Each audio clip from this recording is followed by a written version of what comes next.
This is Sompa 93.1 FM. Abono Sia Sompa 93.1 FM Sunie. Sompa 98.9. Yamadi Shenyina Joa Makwaba, Buronya Kwon Suni Edrono. And ya wama etomo to, wama etran wato, ponchini nkoko. Binum sweni ma ye bebe, nyamini ya buafo. Brason, se nyumrei yade ensempano, yade bedamo. Kasi ebo ebetwa no kra yinke ya buni mumfuru mpaachim no te sa kanfo bofro toa ententa kase ne so Facebook oda ho se sini ahwe bia kenkan de adwenkyere no aba me yakenka fra kase no de amawo na de edi akotene kase ebo ne mu bi enie aban ne nkontabufo de aba betudwa wo kyere mu saboso me se twa to wo man mu no Yesika no ni nyini no ejino hemu chemu mienu akiri ponkron na so ye tete se anwumre mra so adwane de o madwuma ye wa afi mu ekwa wieye na enema mu egu mu teburu so anwumre no enya asem keto be komra so ye fi mu ne akwakọ se ne adwuma si kopa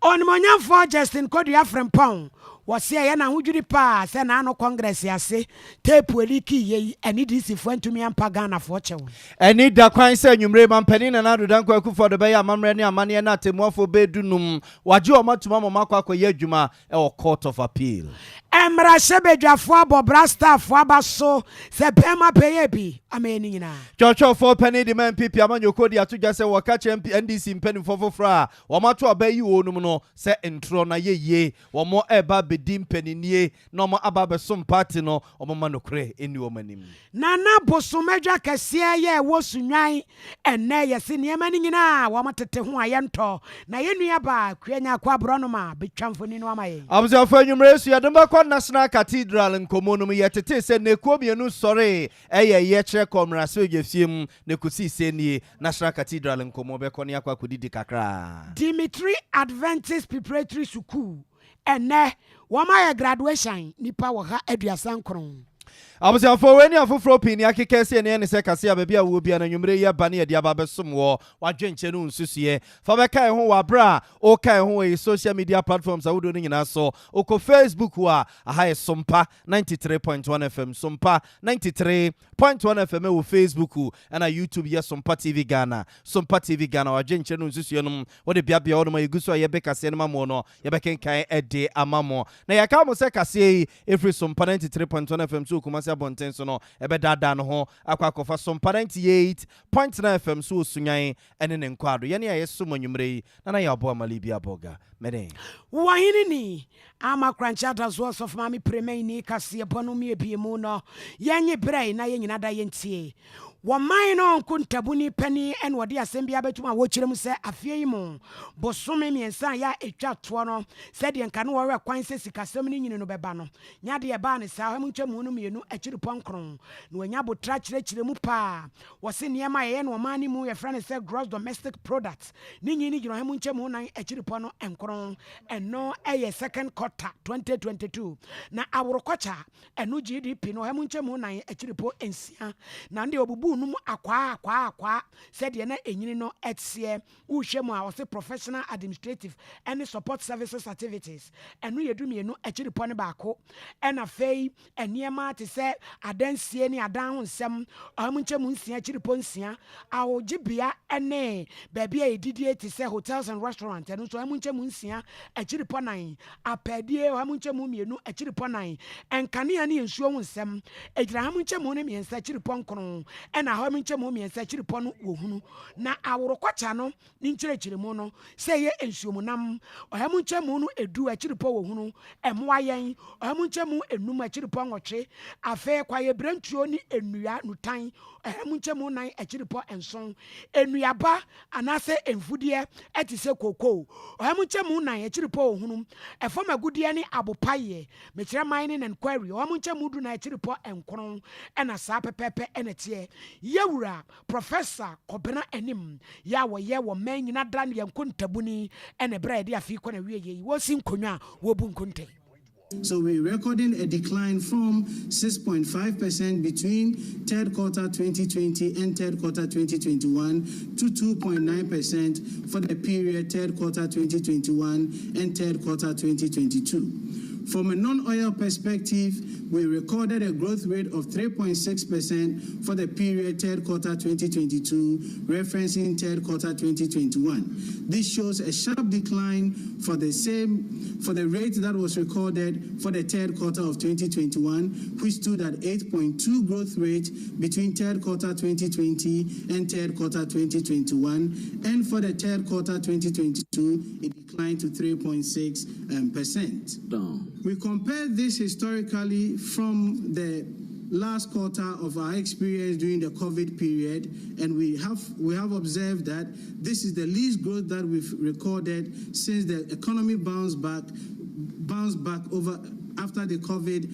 effect. So since 2020 quarter four, the economy has consistently grown from 4.3% from an oil perspective and 5.7% from a non-oil perspective. This peaked to the third quarter of 2021, when from an oil perspective, the economy grew by 6.5%,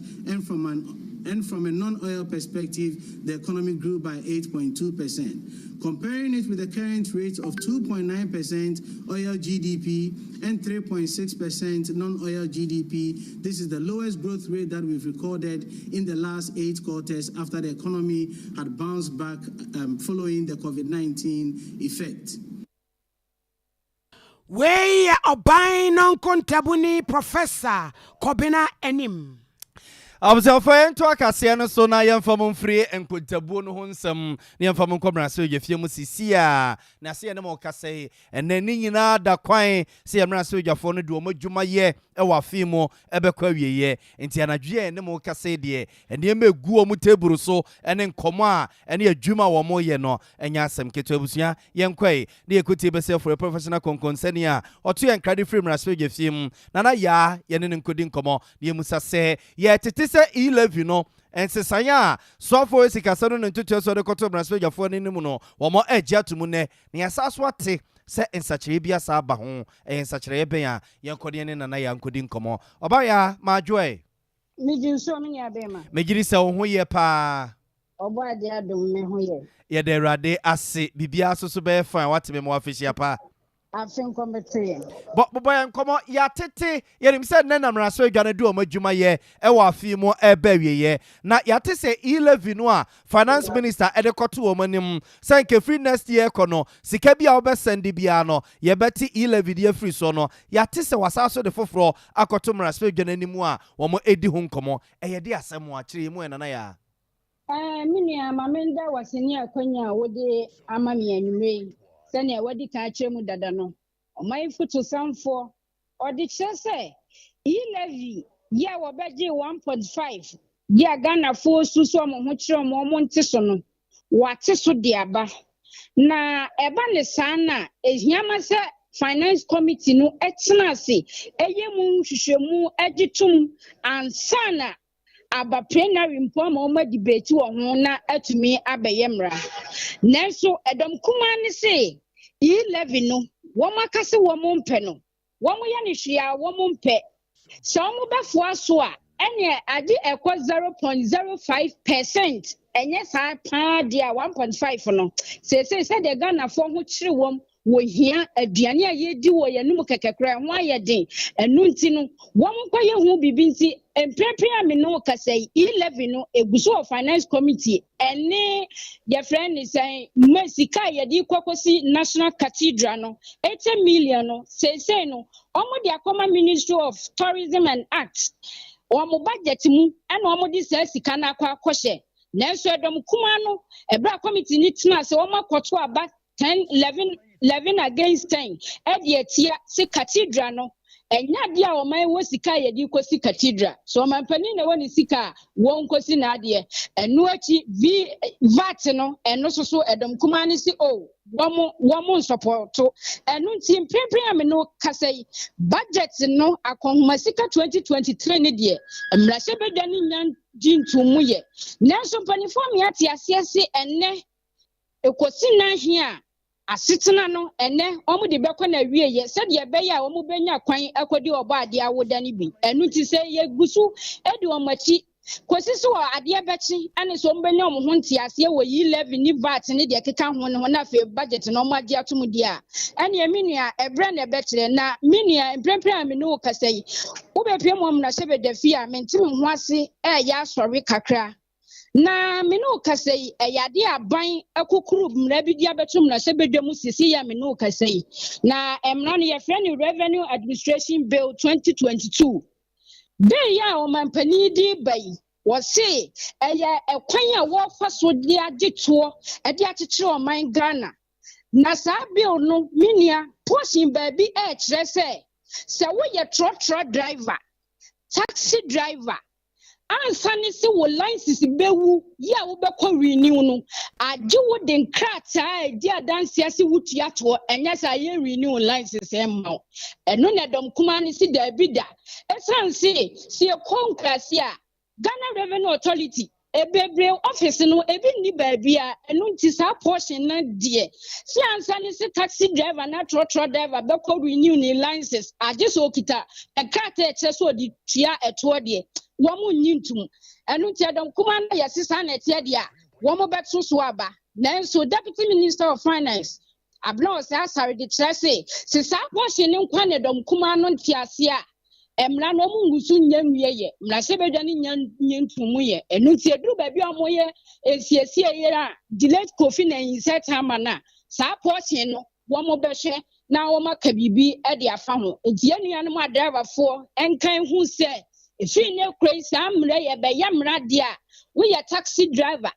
trotro driver. We license you now. We could renew now. We can cut a chest with your toss on my padia. And yeah,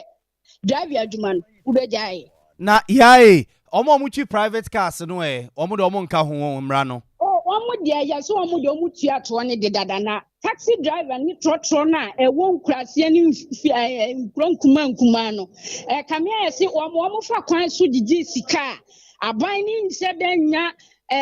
fasodie titru bia kosisi ebi a obe driver ni bekotofu ansa na aban nya to kakra bia tia afi ni so enti se eba ne sa na no ye taxi driver ni a ehia ma se wo kwaji enkrata no hyase tua to edimo oman no anya sade anu license wu anya driving aduma no wudi akwa wiye na oba yae se ye kono aban so ye ahodo te se ministries ne aban department ahodo no wom so mo budget no wo magye atuma wi ana budget no omu wiye ye minia budget no ministries and department for them womu nya wiye ye na so omu sinne womu best story esan so omu do omu no mo to mo ne ma mo ya ase no enu sa de beche de ni ahu baabia susan de brother ho no befa na mo se hwe ne mo se bia bibi fufuro bi be pie parliament ho no manwumre ya na se ne wo ka che se aban the Revenue Administration Bill 2022 ababeto wo manimu a wo mo etwe ho manso a eno so so ekwakofa asem fufuro bi abai mo hwe ne mo se bibi fufuro bi so no ebefu mu aba ho anwumre ya na se yani de yeni emra beto ho a ase donkuma ne de kyerɛ sɛ ekoba ne saa ni ye nuanu driver for na ani ni ye ntinka saa portion no omo hwɛ no omu nyimfi mu so far no yenhwɛ bibia na eno achi arise Ghana for eku a wo mato omo ho asi ho sɛ nei wo mo boa ma kabi mami kabia mamu afa ne ntuma brafra eno achi sɛ de o man mu panifo e di brafra omo nsa omo hwɛ sikasɛm so omo bɛtoto oman sika yie ama yen sitimamufo ye ho atimi ahwenhaye na na omo di petition tintintin aba betum na hye bedafie so omo nye omo nka kye omo mpani a otie adwam na na adodanko akufu ado ochiman PSC National Cathedral no wotwensan wona nei wasi ni nyina womo mubuntu enu achi sika bi akom omo mpani mebu ho akonta emfa nkyere oman Ghana leadership of parliament omo say womaje petition no omo betina so ahwemu enema bi asese omo ye bia no omo beye se hiama se cathedral no omo jaisi a womo besi dan so ehiama se yade ade omo mpani akoma so enti ni bi kra no kra woni sika odi besi bia no de omo timi nsi ne ho fa eni ti se ye hwe ni mu se ta petition no ebeye adwuma kra age next meeting na obaya anwumrei so hwe attendance ya woma beguo womo ba adwuma mraso adwam ho mraso adwafo no ba adwuma attendance ni de me nua me no kase woma ba se don kuma no edoso enu ti sa be na me no kan se ba se womo to so aba enka MPP aba na jincho esan so omo ene members no ense dan nurse bia e wo chamber sense e bia omo ba no omo offices dia mean to mean na so edom kuma ne de me nua wo hwe chamber ni mu sesi a me no kasa metimi akase ononyamfo jachi kwesi ye ne ya ban ana court de ne nsato ne dibre so pe ene woni ha yo oba enim se na de mu siri pe yesoso yesi ha tibibia ni a yebesa ba onche bio yedase pa ene wan ma ne hwehwem a wode amaye nkumase yedase abusia we professional konkonseni a oto en credit frame raspeja fiem oba ya ene ye ko ne nchen a enne na raspeja fondo omadwuma ba wieye ntene de anajutum ye ne de echi de befra to bia no yemfa enkamemo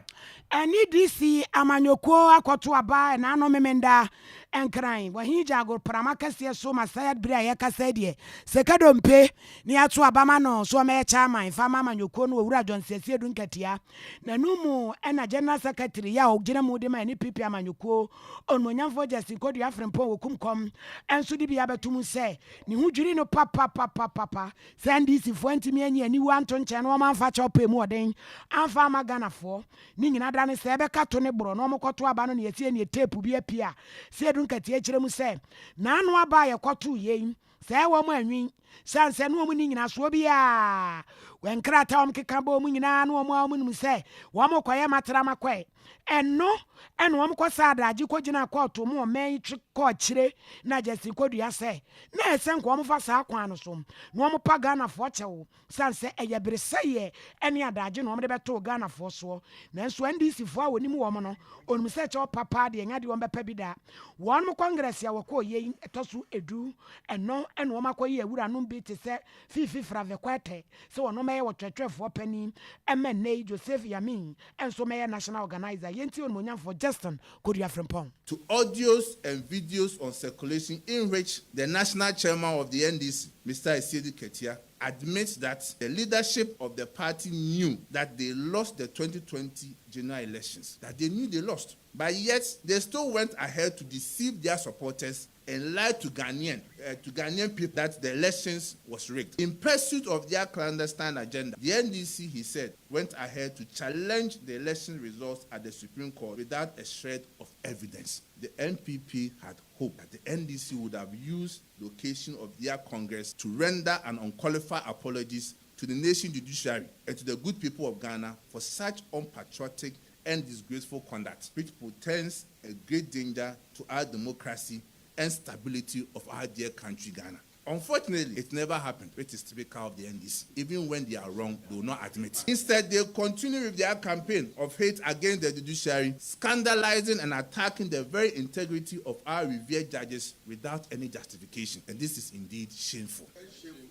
It marks of dishonesty for John Mahama and the NDC leadership to lie to their supporters that they won the 2020 elections and ask them to jubilate. In fact, the NDC supporters were virtually asked by their leaders to seek justice on the street because the Electoral Commission has stolen the elections for the NPP. These supporters also blindly followed their leaders and went to town, terrorizing innocent Ghanaians going about their normal business. Some of their supporters were so much incited that they had violent confrontation with state security personnel.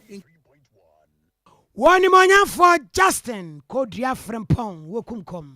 Abusia for eguso de mugina osoro kogo MPP amanyuko na tena ye ne lawyer Justin Kodu Afrempo ne ensamtwefo nhema odi MPP amanyuko nanim ema mo ye won krapompene mantem na lawyer Justin Kodu Afrempo amananso a eno akiri ena ne nua kuma sesei omo ato aba yi ne foforo kra se twetwefo pane de ma ehe jobojo eyezu eyeza ide bi keke ndisi amanyuko no fifi kote wo kwa kotunufo so woni fifi kote o se mra bi atwam no ye propaganda secretary ade ma NDC amanyoko no a na entronko a ena na owura yi wocha wo se ene de ni dibre na sesa enye propaganda sam eno oba be ye nkontompo ene na brabasam na oba be kade a kire Ganafo ne mum oba be manage party a ye fa ne se NDC wo ma no kre enne ni mu ka ne beboa ama na dwuma ye awie peyode ama no mia fifi kwenti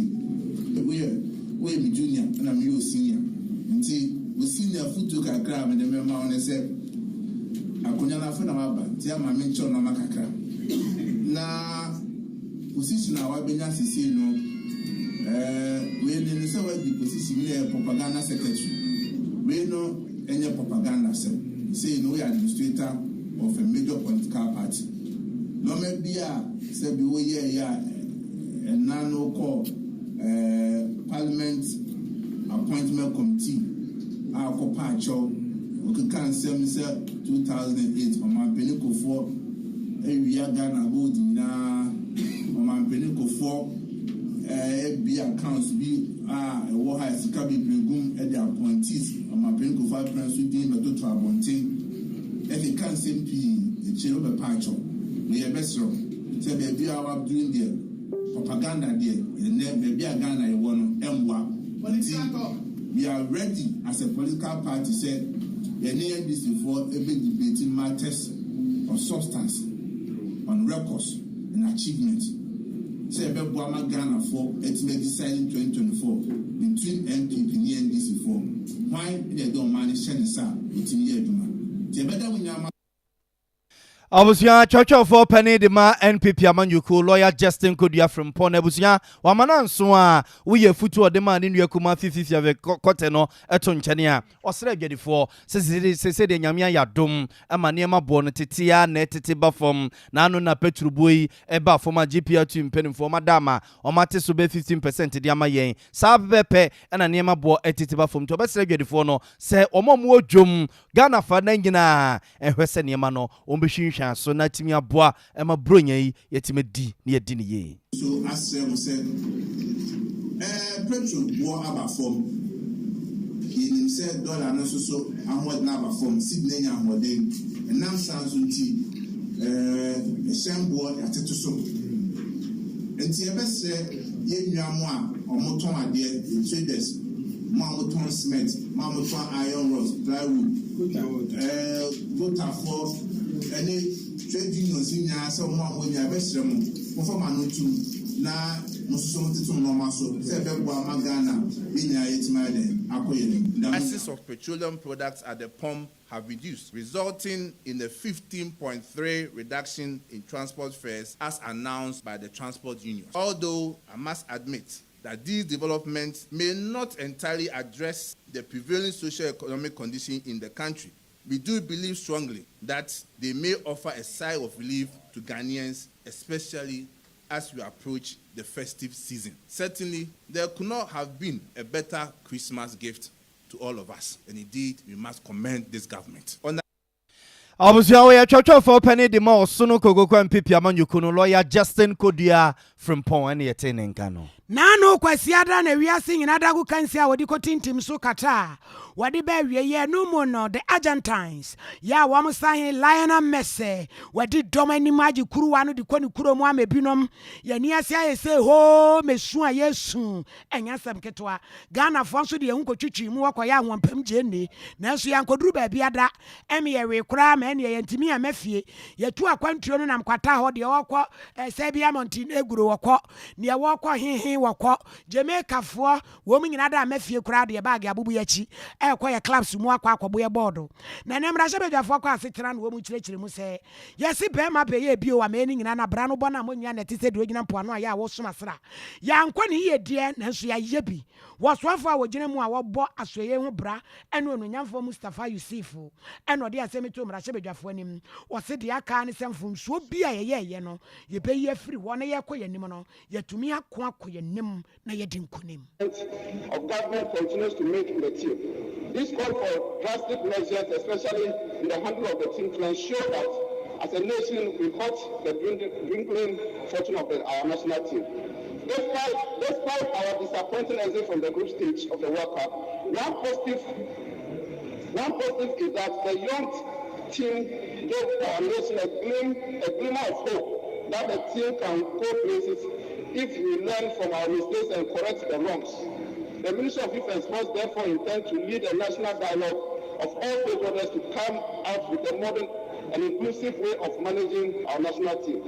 This is extremely important in order to complete and win confidence of Ghanaians, especially the managerial process of our national team. World Cup Legacy Project.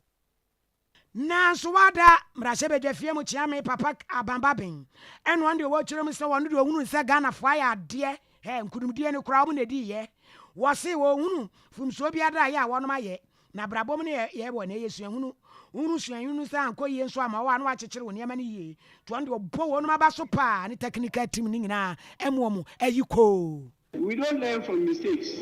We learn from lessons. We didn't lose. We won. That should be it. That's where our focus should be. We didn't lose at Qatar. We won. Out of 211, 32 were there. We were among the 32. At the end of the day, when they counted the best players, our players were counted as among the best players. I visited Nigeria recently, and a senior citizen of Nigeria told me that our team played the best. But we lost some of the matches because we were cheated. You all saw it. We played well. Young boys. The youngest team. And don't forget, it's the youngest coach that won the day. The coach from Argentina was the youngest coach.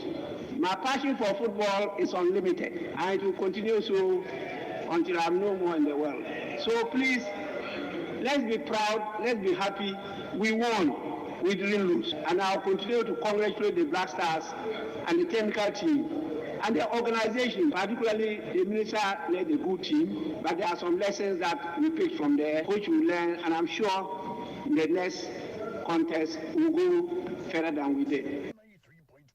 Wey amrasebe jefie mo chiame Papa Aban Kingsford Samano Babin. Abusia ye guso Sompa 93.1 FM enwumre no nsia kase ana nsa no ba bia wo bia na yeguso a ye de Emma style bia no safe no aba beka ye ho a na agese ye kase ebumfumpa na twa pesa dada no ho ayi atia krochia akwakofa Sompa 98.9 FM so osunya ene ne mpotamo ensam ya yabrobrusi wadwenche no nsusuye fa beka ye ho wa bra o kan ho ye social media platforms awodo no nyina so ko Facebook a aha ye Sompa 93.1 FM na YouTube Sompa TV Ghana yento aso ne yenkwa enim yeguso a edemo komra se begefiem ho no ne womo egumra se begefiem a womo ye nu no ahwe asemra mama Ghana kwame nkroma Ghana me no mienu Ghana for no ntuma pa bibia fra no eno mukonya wo mienu Arise Ghana for and Justice for Ghana movement for ekokoto amra se begefo no adaya womo so womo atese amra se begefo no yo madwene se nkom de be 80 million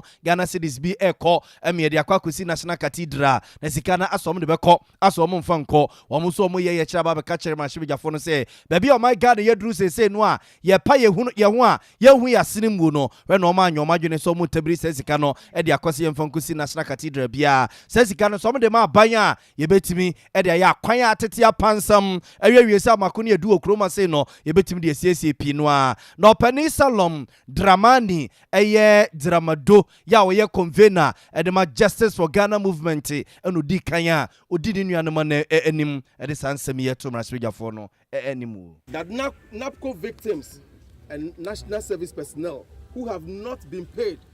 while David Ajayi was paid 113 million upfront for no work done, be immediately paid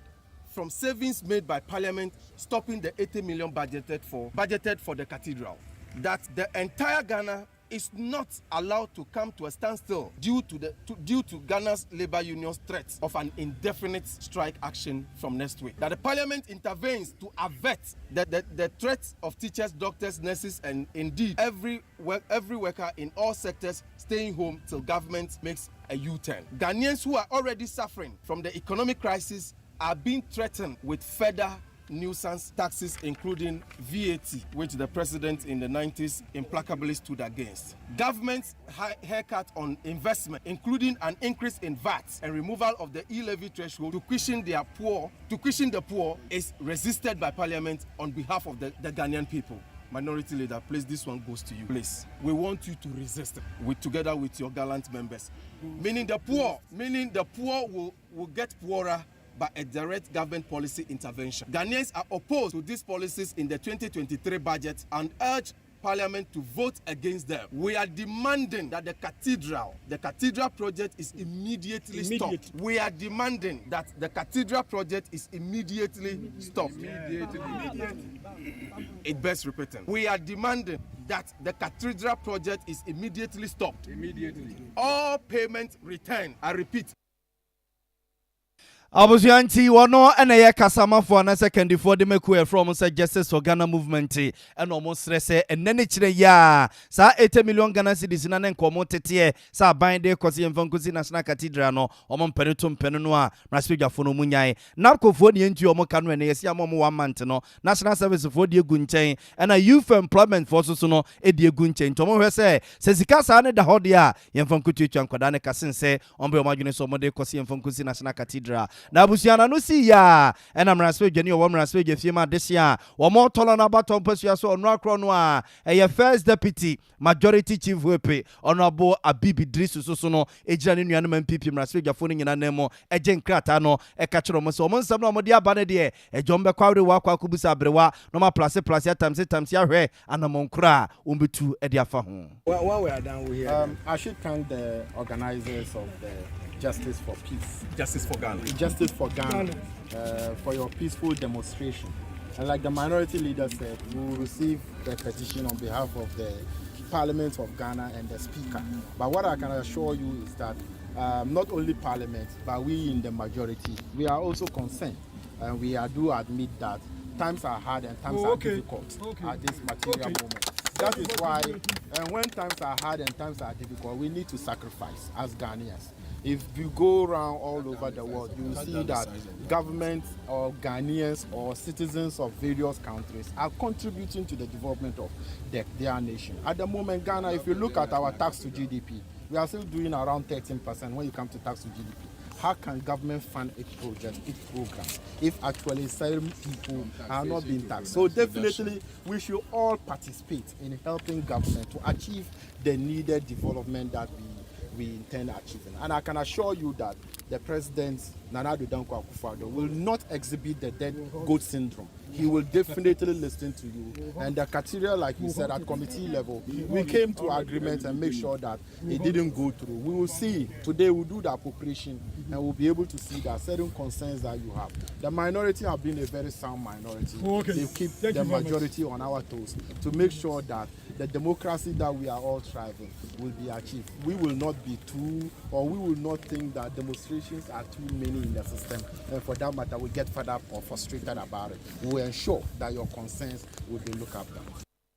Abusia wa yamraso adwani a wamraso adwafie ma de so mo tolo na baton pesua so no abo Habibu Idrisu ne yetene nkan no akro no a esaso ye first deputy majority chief whip and ogina ne nuanom MPP fo anamu a woje wo nkrata ne hye wo bossa na mo bia ye sefata sa bani tu e fo mo nsem no ho no wobetu na no akire na Haruna Idrisu minority leader ono akro na asaso yamraso adwani a wamraso adwafie ma de hye a wo mo tamale sa baton pesua so eso so gina NDC mraso adwafo na namu eje nkrata no. Thank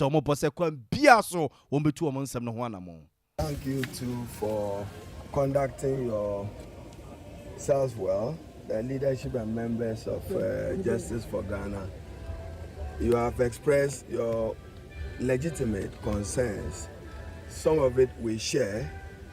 and we share at the level that a debt exchange program,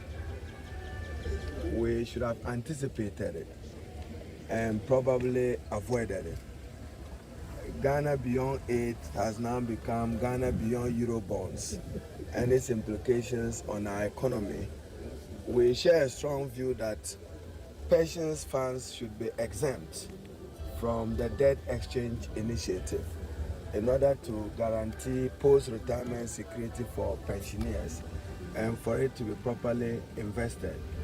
We will demand that Parliament is apprised of the full details of the content of the external debt exchange and that of the domestic debt. So be assured that we share those concerns. Matters of e-levy would be on the floor. We'll take some decisions that are appropriate. Our position on VAT, you already know it. So once again, God bless you. Abuzan Honorable Haruna Idrisu mraswe jani wa mraswe jefie ma de so mo tamale sa otabato mpesua so ne yete ne nka no. Ena semwasi Samuel Sienina ne say. Yewra Santia Boa Benedict some for penny and no dinner would dana mini bibia. Yame de mano. Say Miza 5G. And noa and then you may miji creative aquamano. Then you may 1 year jubi mame. Shele me to shele. Wabe wo so papa me pacho. We energy drink here. So we are sorry at the so I do a pay mema emutie. We had da kola ne drana juna ma omodin a oba be twani so.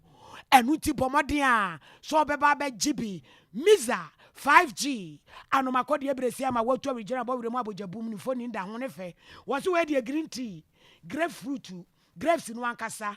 na guarana na ginseng enu de kiren wo so reja wo so pira wonum bi ehihye ni padua no ma atumi gina na to don hwere dodo aye dwuma ya wonte bre ne bo no so da fom ti adwadifo no ton aye to bra Sompa wate na bra ba GB anase pusu ya homa no kwafoe 0246 270 221 0246 270 221 Miza 5G energy drink ye nom yesia wo so apete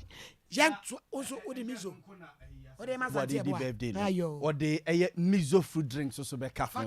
so ho ebi ankwada beba no mo ababedi ne birthday party ni bi asati ebo mi awani ne de mi awani awie ya hwe wani mu a mizo yi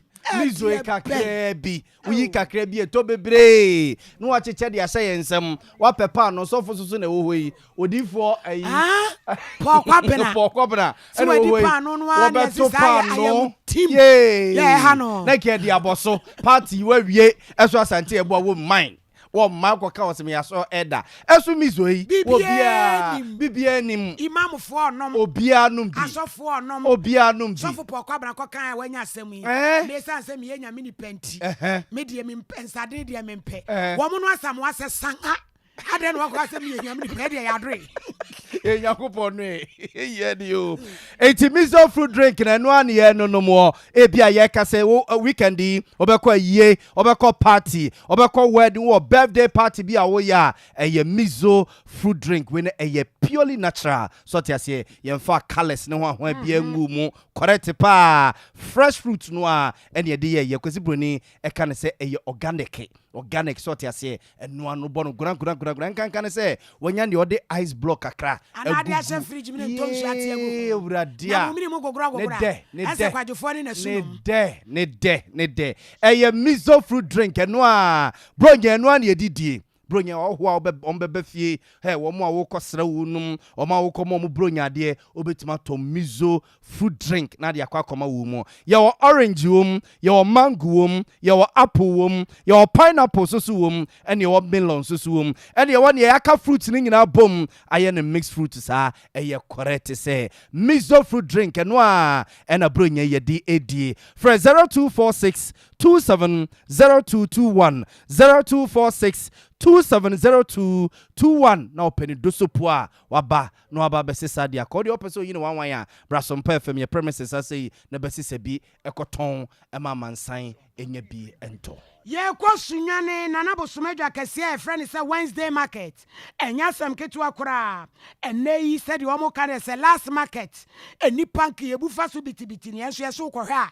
eni wo mo de wo mo said ye sunsum dan yo no wo mo tete wo mo ne ma no ayi obi nko no obi aba ne ma nyina wo mo te ho aye nto sansa tofo no susu say ne ma ne bo no aye den wo mo eton so susu say emira sika ne huri ye na dollar ne ko ya wo mo kofa ba ye no wo mo tete so sesi a entumi mwa won agire wo mo ton de wo mo ton ne wie enu nti ye nua ba akosua nya akwa bro no ma wo Sompa sunwan wo te simu ene adwadifo ma yi bi ekodi nkomo ya dade ande no kwanya mi no adade ne de nko yi kura ya no ni so ko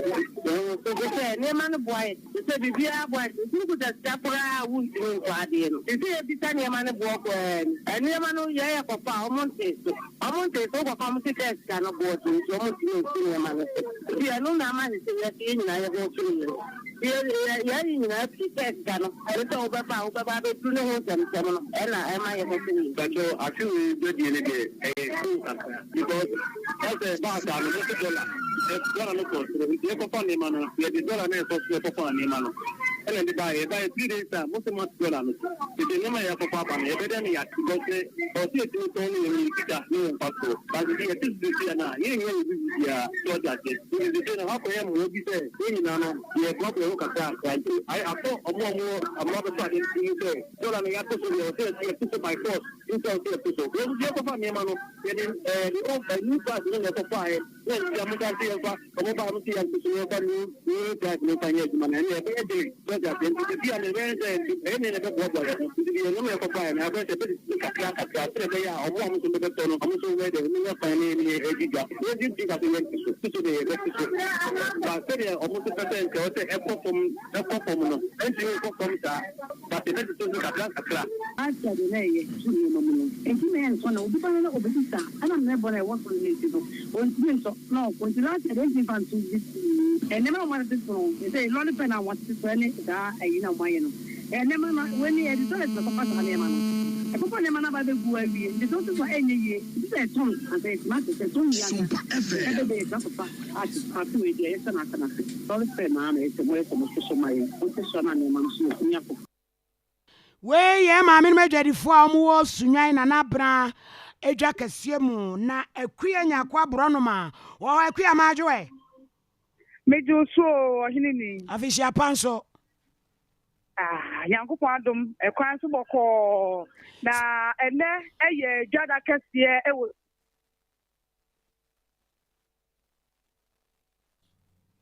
akua dadi sia to ni di se ohinini akua me ton kan ko yo ene sunya de share to ni di se eye last market na minia enka sunya ne de na enhyeda ni se bibi ewo ha no ya na won sai ehunu se adwadifo a wo mo stores no omo bie ne ntem nanso ene bekem ahomache bete no num ade ko no num pai mu no na ebi abi omo store ahihye mu niema nyina mpo awie na oba sunya kuro no mu a central business area na ene free anopa bete no nso enka sunya ne obi a o tie kasiebo ebedi adanse sei traffic and shada anyhow. And so and free and better non sono traffic ejinamu a free municipal hospital at the main station. I say a free cocoa house run about to her at the main station. A free main station ho at the call via the call ukwada jomuhono. Now kromu ayet traffic cars akonia bedi no ayet ding. Make us say na 44 ejinamu a woman ya bread and then say wo biara okakeka e won nchen e ma for ne abadie e beye den no o me yi cars ni nyina afi kwan no ho nipa e ba kromu enedai ohini sabre ya atema aduana achi agbapa no nsia ho asompa ka se bogu so e kenkan yi no wo ba sunyane a bebre da so bi o mo so wo ba na na bosuma dwomu a ebi e da so didwa enka sunyane de abroswa efi no num ekro no na nkofo ahate e pake wo mo niema e wo mo so mu wo na ebidwa e wo kwan ho hate e bobo mo no ma no na so sabre ye kasen nkofo da so ebi wo mo so e ma nkofo so wura mu edidwa sabre no ba bia traffic ni gira mu kase pa ye e free taxi rank main taxi station ho e de ba fa ko house run about ho e de correct maybe so amane after the so akofie pe no ha na na traffic no ejina mu den dem mom sabre mu de apotifo so namu e wo brono so ehwesen emra ebeye adwuma na nipa bonefo bia mfaburo nyan hu enwe enkrofo krakan na kire se kua niema bo no de je se nhye dante ma fom sa debi ohini ebra ye kwa probo e wo na nabosuma nkuada dwom ho no woni ajarifo ni bi edi nkoma wo mo jitu mu se ane wo ma tese sompa kasebo akase kantamantofo gutafo tese niema so nanso so sika wo mo de kopa niema ne bae no tabrem na sika no e wo soro edi so wo mo te so ena ansha na sika wo mo didi dwa no eka akwa mu enti nkofo ba dwomu bebre ena na akonia badie kura ya den wonam a wutumi twini pa bete edu se ma ba akopente mu ansa na watu nai ba akọ nanso wo mo gira niema no ho ebisa na wo mo tene buo ni wi a na de se onipa no otitine na wo ko fi se niema ne buo no wa na wo soro a enya de se nante so papa bia hyeda ba mu akua nyame emwa wai ene wa ma na ebo ye da ase Yo. Abusuafo na bosoma dwa kase o edu sa abrɛ na makai techima o chena be last market na nwumre se be frɛ na anajode we anajode jai ne man ba jeje mu we 2 million be trade na be di na bosoma nsia no good dem we 2 million trade na be say ko di no bosoma nsia techima last market ya be kofi ada ya be kofi ada chena mu den kofi ada kwa kototo o chena be last market chena last market no so we dey say there betima kwa kusi Friday tebeko chinem ebeko akosra wo mu abusafo ento so ne free sunyan na yemra ahafo no south east abaton pesua so na eho ne ko bi e friend say KN Community Development Center womo de omo yeku omo nhya ban ase ankrankra omo pra manfo ye yo titiru e ba ngoma sua ho nsensem a womo ani di akire pa nene wono makeka omo nsase a Potiri Krom Government School ewo for no South East Mensinimo asantemantama sei omodi teburu ene nkunya no mu a ebeboa ma de kire ne de sua tumpone akwakodom nkwala no yewura Kofi Intibuaten ena eye pane kwanchefo da kuya no wode ye di nkomo e kire senti a wone ne kuma tu sa na mon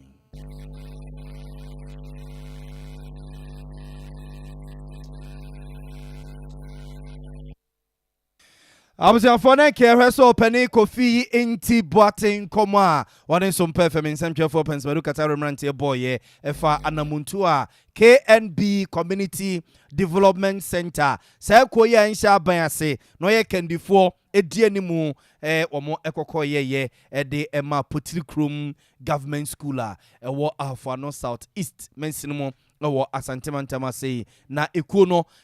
ntete echese Germany abontinsu na opani wufrie na brano no na ejakuntu hwane a ne chia ene bekro na wadidi amebia so na dehye so eba no ngumesua wonsensemo na ne ku pa biem so eba na pomdene ene amamre ne amane ho nsensemo ota ekoso asenemo eboa yenkotu opani Kofi Intibuaten aha ye Potiri Krom na Potiri Krom no so aha ne yefi enti bretia wa bi mo no PTA chairman yi emienya no ntie se school no ehia chairs na yeso we NGO bi eye Kofi Inti Foundation e we NGO bi a ye frɛ no KNB Community Development Center so di betu ye nim ne ho abehia se esese yenso ye bam ne ye beboa eno ne anamo a yetu ya ene yatumi adonate 50 dual desk akunya ba ko bia fa nkura mienu e dia ma sa school Potiri Krom die primary school yada se fisa NGO ba ahaide eye meka ha ya Afano South East die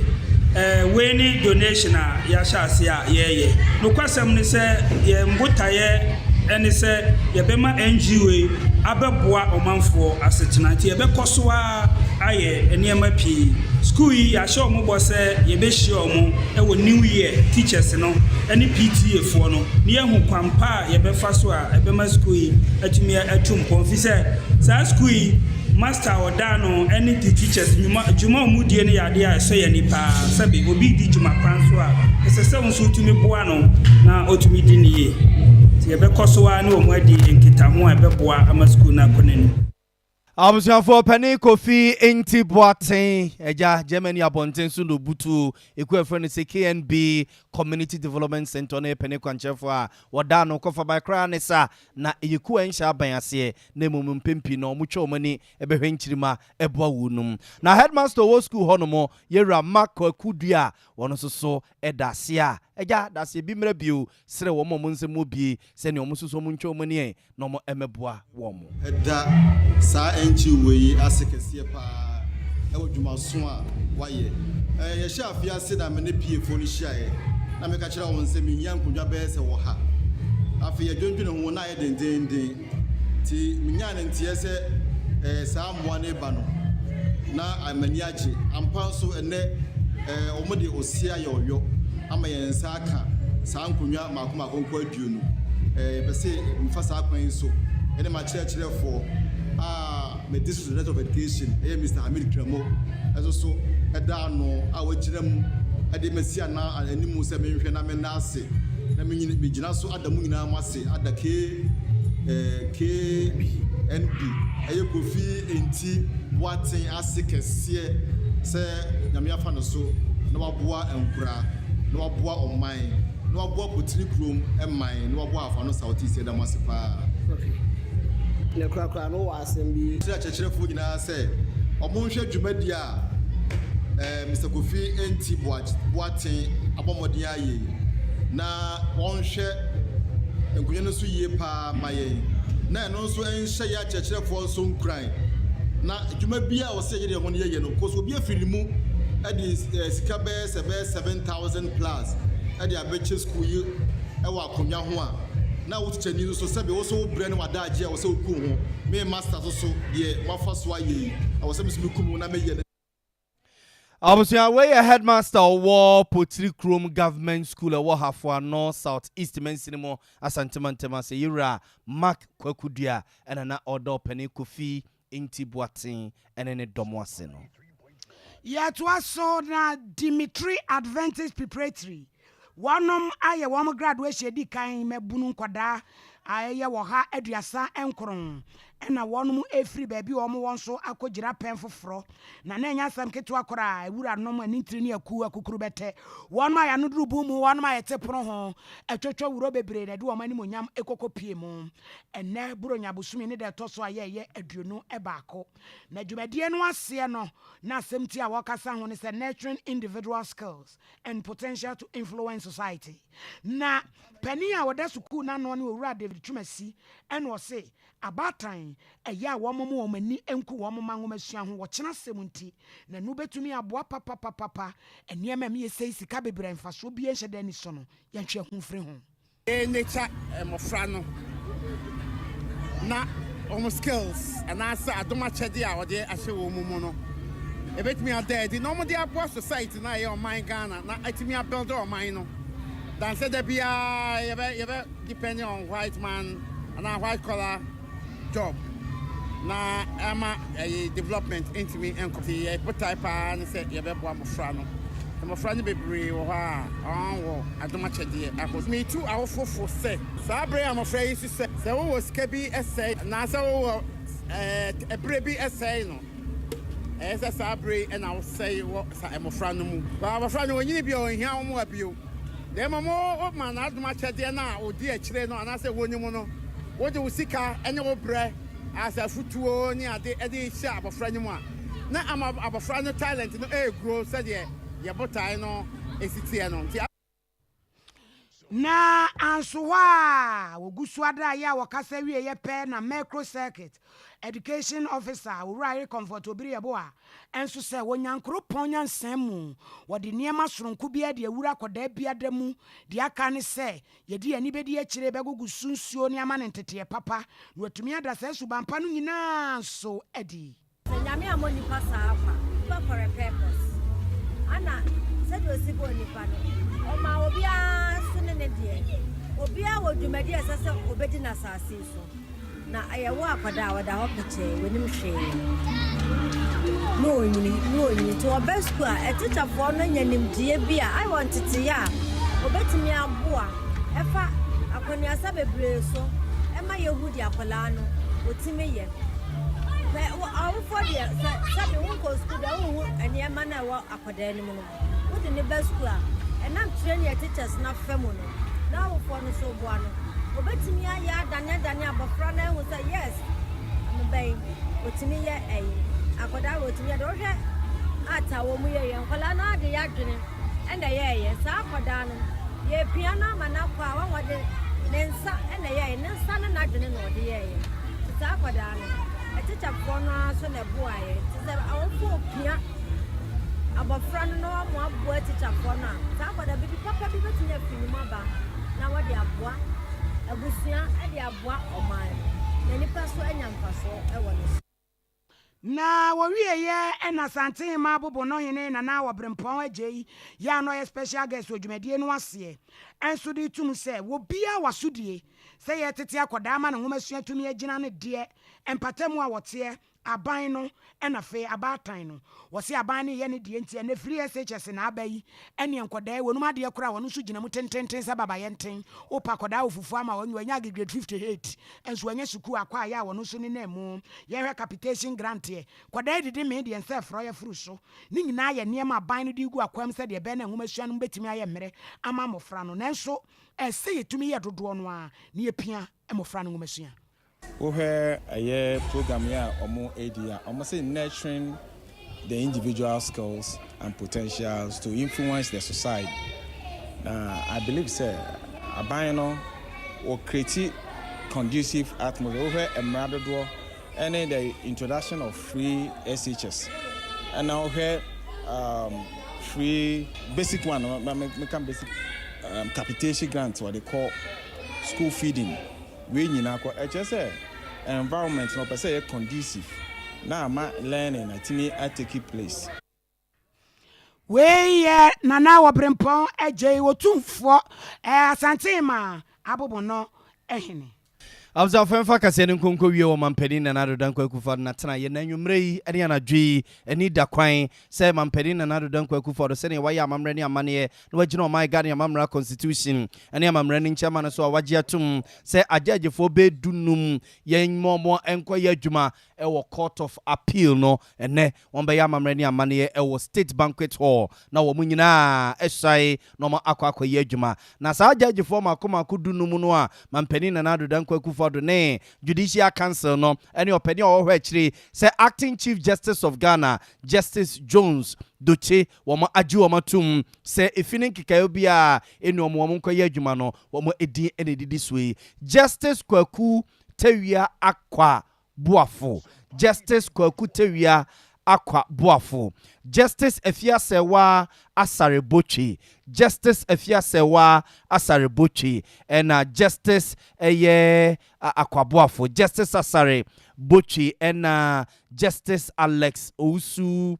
Ofori Justice Emmanuel Ankama Justice Jerome Noble Nkrumah Justice Mrs. Gifty Eje Ado Justice Samuel Obendiewu Justice Mrs. Hafisatu Eye Amaliboba and Justice Jennifer Abnadazi Justice Charles Eko Baden Justice Stephen Opong Justice Patrick Kwamena Baden Openi Christopher Acha and Professor Mrs. Olivia Akutrede and Dr. Ernest Ousu Dapa. Dr. Ernest Ousu Dapa. Lawyer, thank you. No, I just so I thank you too. I thank you too. For I judge for Makuma Kudunumi and I'm penning and I do danko for the name Judicial Council no and your penia or actually say acting Chief Justice say Wama Aju Wama Tumwa Ene Yeshe ni Musana G Omunina Bisaye or State Banquet Hall no more Aqua Yejuma. I was in fact in your home. Yeah, I acknowledge you money and sorry. Frederick Mestika also enjoy news, no, Sompa to the world. In Finua, Francis Kaswada to see that say, or no cronas as the Biabase Honomo, Vasti etonam, edi free a northern region, or say send $1 no, is a lesson buffum na a yesi no, a yahuadeno, or Jidiwa Rishemus and Mabetu to ye, at the Amon Maye. And Misko Spelele Kaswa, one so on the Yawakan is our comes in Entwaso, Nemo Henimu, said the phone better to Niama Swami home, I am Harry Brunye, and Abba Zakari was say, I love you always. Abba Zakari, I will love you, no. Me a bema, me a bema, and Yachim, what it, Meso me toward them, pa, Tim Snow, Timing May, I love you, Sembia. Master Planner Ken Tampo. Or say MPP are buying a year everything possible. Sebe no minor ebe fan into my papa Efra. Teacher constitution we am say or say Ghana for yen to ba e ma JD e many and this amanyukuno ebiu master planner krona wasa de biaba. Even sending obo say to car. One so say or say dollar ne ko from fuel prices ba from cement so no or so mo sha say no mo tete so pa na ntimi nyina 1 point something 1 million no. Ya boa Prince for Wale was the aka superstar also her news no and now Wembele Samuel was this Sompa news papa pa ye da se trededie ene Anthony Mesa Danny Best Stephen Kwaku Abwaje Stephen Kwaku Abwaje krono yedamase yemfamunsi abusia ya di usi dia na kire se kire nyame ya adom aye kwada se bofo pani amfa totoro bentu no amom ni ankohia ne mununkum ne yesole bade a Sompa chede no awura anom ye maame ne ye papa no ma betwiro mudin no ye che anopa no nsia yesere maame said o man ya wadubo acha momate no gi ya na akọ mentra atwe mi nua bibia no wa kira de be ma wo o ba de agu bag ma ma wawo gina twa ko na fa ko fie ko no ane nkoda no ni e megina ntanta no anko fa sem bia da mere yen ai mi kurom te gare na ko mba o se mesena mu o ma mi ni magro no yen ko na te ga abofo me ho no bon na ne hwe abo enti yesre Woman in your boko, Nasum Jimra. Yes, sorry, dear. Ovosio Pema, or Monoa Samoa, was so for Quabana, or here, and so at the same penny pejum at the breast of Martin and Nasantia Boa Benedict. Some for penny no would dinner would that Tiaman, I would up, on Yami won Shirano, woman is who by man. To me, I was so no copem so babrewa, and so here cookwan so I tend TV poru. O cabi actually gay, I mean, with the watching about me. Na boa mana war while I'm not who else to any robe, or no swab boy, Juma fe, me who the F and I join on ye. I go say some waka on, Nanaka Blackers, if ye wakos ye wa. Me, I'm a princess, ya grace, mommy water, or no so boy, Juma kama pa. Pikeaba, every Juma one or Suku Fisi, brother Aki. Papa ni Godfrey and na kachira ho fedua Emmanuel and wabim womu nyina enso David womo so ebebo adwuma pike so aba enti obegina mu akopem o kina no pa ya yenso yebeba na ya beto no ye darling. Yes, dear. Nyane enkwai. Afew. Adia saya bre. Obi wo. Aja trouble bai. Enu obewuna. Bo amaye na Mr. Bolton. Mr. Boateng. Toronto. Ufri Toronto. Toronto. Aye, Toronto. Yeah, boy, ya boy. Abeta. And Edmonton. Edmonton. I say be London. Edmonton be London. And about Toronto. Toronto. Aye, Toronto. To make a Toronto. Yeah, make sure dia. Yeah. Mate. Ebusia, your friend me. Ya dana say Mr. Bolton Kingsley Kofi Boateng Kukwa jano betra na ja say wo toto bo ma ase be ya hia say Kingsley Kofi Boateng Kukwa jano da wase me ame da wase akohye so moa ya bo ma ye nyina da wase wate onyame hiraw de wo be ye nyina nyame nta wachi na di holidays ne kama wo konso a ye wura won so akorenta ban so no fa godu aso twemu wo be kododo ya inshallah alaji be gbo wakọ inshallah Madu oh hinini ama crancha das was of mami premier Mrs. Boa mami ne nana ya Boa mali bia boa ye asimu amonya